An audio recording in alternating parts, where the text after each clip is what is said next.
ہر لفظ ایک طاقت اور گہرائی رکھتا ہے، ہر لفظ ایک قوت رکھتا ہے، ہر لفظ کے اندر ایک پیغام ہے۔ تعوذ اس کے اندر ایک پیغام ہے، وہ پیغام یہ ہے کہ اگر اپنی حفاظت چاہتے ہیں حاسدوں کے حسد سے، دشمن کے شر سے، جادوگروں کے جادو سے، نظر بد کی نظروں سے، کینہ پروروں کے کینے سے، بغض، کینہ، نفرت، انتقام کی آگ سے اگر حفاظت چاہتے ہیں، شیطان کے واروں سے، یوسوس فی صدور الناس من الجنۃ والناس، اور خناس اگر چاہتے ہیں تو پھر اس شیطان الرجیم کا کچھ توڑ کریں۔ پوچھیں کیا ہے؟ جو بھی آج کی جنگوں میں بم، میزائل، کوئی بھی چیز آتی ہے، اگلی طاقت فوراً اس کے توڑ کے لیے بندے بٹھا دیتی ہے۔ فلاں ملک نے یہ ایک بم یا یہ ایک اسلحہ یا یہ ایک طاقتور چیز بنائی ہے، فلاں نے، کوئی بات نہیں، بنائی ہے نا، تو ہم اس کے توڑ کے لیے بندے بٹھا دیتے ہیں، وہ تھوڑے ہی عرصے میں اس کا توڑ نکال لیتے ہیں۔ انہوں نے کہا جی ایک ایسی طاقتور چیز بنائی ہے جو جہاز کو نیچے سے جا کے خود توڑ دے گی، وہ ہے آب دوز، کہ جہاز کو جا کے نیچے سے توڑ دے، خود جہاز نیچے سے ٹوٹنا شروع ہو جائے، زمین کے اندر چپ کر کے پانی کے اندر گھسے اور پانی کے اندر پتہ ہی نہیں نیچے کیا ہے، اور خود جہاز کو نیچے سے جا کے ختم کر دے۔ اس جہاز پہ جس پہ ہیلی کاپٹر لینڈ ہو رہے ہیں، جس پہ جہاز لینڈ ہو رہے ہیں، جس میں ٹینک بھرے ہوئے ہیں، جس میں اسلحہ بھرا ہوا ہے، جس میں فوجیں بھری ہوئی ہیں، جس میں طاقتیں بھری ہوئی ہیں، جس میں قوتیں بھری ہوئی ہیں، اس کو جا کے خود نیچے سے ختم کر دو، باقی بچا کیا؟ جیسے اس نے نیچے سے ٹانگیں پکڑی ہوئی تھی اس نے کہا کوئی بتا نہیں، کوئی مسئلہ نہیں، ہم اس کا بھی حل سوچیں گے۔ پھر آب دوز کا حل سوچا کہ آب دوز کو دور سے آتے ہی خود وہیں ختم کر دو، خود پہنچے ہی نہ۔ ساری چیزوں کا حل ہے، اللہ جل شانہ نے اپنے حبیب کے ذریعے ہمیں زندگی کا ایک حل دیا ہے، اس لیے میرے حبیب کی زندگی مکمل، ان کا پیغام مکمل، الیوم اکملت لکم، سارا پیغام مکمل ہے، ہر چیز مکمل ہے۔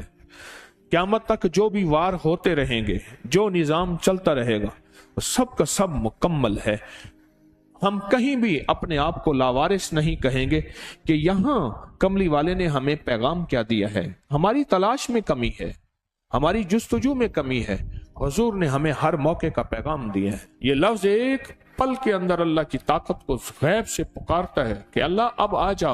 اللہ اب میری مدد کر جا، اللہ اب میرے اوپر اپنی رحمت کی چھتری تان لے، اللہ اب اپنی، میں کچھ نہیں ہوں، تو سب کچھ ہے، اور میری اوقات اور حیثیت چونٹی سے بھی کچھ نہیں ہے، یا اللہ تو چاہے گا تو ہو جائے گا، تیری چاہت کا نام وجود ہے، اللہ میری چاہت کا نام وجود نہیں۔ حضرت علی کرم اللہ وجہ فرماتے ہیں میں نے اپنے ارادوں کے ٹوٹنے پہ رب کو پہچانا، میں نے اپنے ارادوں کے ٹوٹنے پہ رب کو پہچانا، میں نے ارادے کیے، اللہ نے نہیں چاہا، تو میں نے سمجھ گیا کہ میرے ارادوں کو کوئی طاقتور چیز ہے وہ کر رہی ہے، اللہ چاہتا ہے تو ہوتا ہے، اللہ نہیں چاہتا کبھی نہیں ہوتا۔ اس کو اپنی زندگی میں شامل کریں، اس کو اپنے بولوں اور لفظوں میں شامل کریں، اس کو اپنے لکھنے اور حرفوں میں شامل کریں، اور پھر اس کا احساس اور ادراک لیں ساتھ، یہ میں پڑھ رہا ہوں، اس کا معنی کیا ہے، اس کا مفہوم کیا ہے، اس سے مجھے نفع کیا ہے، اس کے پڑھنے سے میں کون سی طاقت کو پکار رہا ہوں۔ ساری زندگی پڑھتا رہا، آج تک پتہ ہی نہیں چلا کہ میں پڑھ کیوں رہا ہوں۔ یہ وار ہوں گے، اس کا توڑ تمہارے پاس موجود ہے، تمہیں بندے بٹھانے کی ضرورت نہیں ہے، سائنسدان بٹھانے کی ضرورت نہیں ہے، کروڑوں اربوں ڈالر خرچ کیا، بندے بٹھائے کہ اس کا توڑ کرو، انہوں نے توڑ کیا، کوئی ضرورت نہیں ہے۔ بس تم صرف اللہ کو پکارو،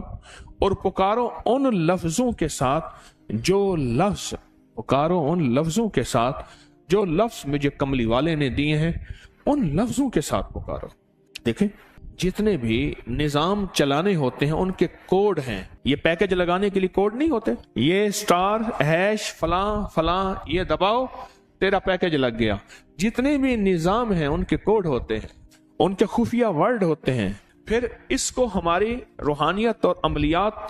کی زبان میں کہتے ہیں خط مرموز۔ فرعون کے ہر معبد پہ خط داؤدی لکھا ہوا ہے، سارے لکھا ہوا ہے۔ اس دن میں ہاتھ کی قلمی کتاب دیکھ رہا تھا، اس میں سارے وہی حروف لکھے ہوئے ہیں، اور سارے جو تمام فرعونوں کے ہم ان کی عبادت خانوں پہ اور احرام پہ وہ سارے دیکھ کے ہیں، وہی کے وہی حروف لکھے ہوئے ہیں، اور کوڈ سے نظام چلتا ہے۔ اللہ جل شانہ نے مجھے آپ کو یہ کوڈ دے دیے، یہ خفیہ کوڈ ہے، اور پتہ ہے کوڈ ہر بندے کے پاس نہیں ہوتا، کوڈ ورڈ سب کے پاس نہیں ہوتے، مخصوص لوگوں کے پاس ہوتے ہیں۔ اللہ نے کیا کیا؟ اللہ پاک نے کہا کہ یہ شیطان نے بھی فیصلہ کیا ہے جو کلمہ پڑھنے والے ہیں ان کو ایک خاص کوڈ دے دو۔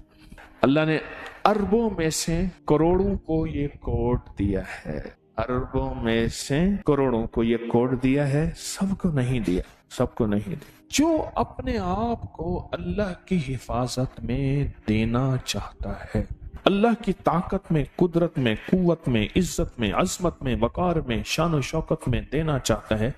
انگلی رکھ کے اپنی ناف کے اوپر، اپنے لباس سے اوپر ہی، ضروری نہیں لباس اٹھانا ضروری نہیں، انگلی رکھ کے صرف 66 بار پڑھ لے اعوذ باللہ من الشیطان الرجیم۔ صبح شام پڑھ لے، ہر نماز کے بعد پڑھ لے 66 بار۔ اس کی عادت 66 ہے، جس سے بسم اللہ کی عادت 786 ہے، لفظ محمد کی عادت 92، بس 66 تو سانس روک روک کے پڑے گا، فائدہ زیادہ ہو جائے۔ جب سانس ٹوٹے تو اگلا سانس لے لیں۔ ہائی بلڈ پریشر کے لیے بہت زیادہ جس کو غصہ ہو، منہ میں گالیاں ہوں، میں جو گالیاں دیتا ہے وہ باطل بن جاتا ہے، اس کے لیے پھر وہ دعائیں پڑھی جائیں جو باطل کے لیے پڑھی جاتی ہیں۔ ایک صاحب کہنے لگے کہ میرا واسطہ گالیوں میں پڑا 5ویں یا 6 روزے میں، مجھے فوراً حضرت نے فرمایا کہ اب وہ دعائیں پڑھ جو باطل کے لیے پڑھتا ہے، اور کہا میں نے شروع کر دی گالی گالی، تربیت کے نام پہ، تعلیم کے نام پہ۔ اس طرح فرمایا کہ جو بے پردہ خواتین ہیں وہ مرد کے حکم میں آتی ہیں، جو گالیاں دینے والا ہے وہ باطل کے حکم میں آ جاتا ہے، پھر اس کے لیے وہ دعائیں پڑھی جائیں جو باطل کے لیے پڑھی جاتی ہیں۔ وہ کہنے لگے میں نے شروع کر دی اہتمام سے 66 بار، غصے کے لیے، جس کی گالیاں نہ جاتی ہیں اس کے لیے، ہائی بلڈ پریشر کے لیے، نیٹ کے فتنے سے بچنے کے لیے، اعوذ باللہ من الشیطان الرجیم کے اندر اس میں ذات اللہ ہے، اللہ۔ اور جب لے جائے قلبی درد، استغراق، استحزار، یقین کامل کے ساتھ اس کو پڑھا جائے، پھر جرت ہے کسی کی؟ یہ تو بیماریوں کا علاج ہے، یہ تو کالے جادو کا علاج ہے، یہ تو نظر بد کا علاج ہے، یہ تو لا علاج بیماریوں کا علاج ہے، یہ دکھوں کا علاج ہے، یہ دردوں کا علاج ہے، یہ غموں کا علاج ہے، یہ ناکامیوں کا علاج ہے۔ یہ روحانی دنیا کی ترقی کے لیے ایک بہترین قسم کا نظام ہے جو روحانی ترقی میں کوئی بھی ہماری راہ میں حائل نہ ہوگا، اللہ تک پہنچنے کا آسان راستہ ہے، ایسا راستہ کہ کوئی میری راہوں میں رکاوٹ نہ بنے۔ یہ تو زندگی ہے، یہ تو حیات ہے، یہ تو بہار ہے۔ اس زندگی میں ہم نے فیصلہ کرنا ہے، اس بہار میں ہم نے فیصلہ کرنا ہے کہ آج کے بعد اعوذ باللہ من الشیطان الرجیم کو نہیں چھوڑیں گے، نہیں چھوڑیں گے، نہیں چھوڑیں گے، اور انشاءاللہ نہیں چھوڑیں گے۔ وَكَفَى بِاللَّهِ وَلِيًّا وَكَفَى بِاللَّهِ نَصِيرًا۔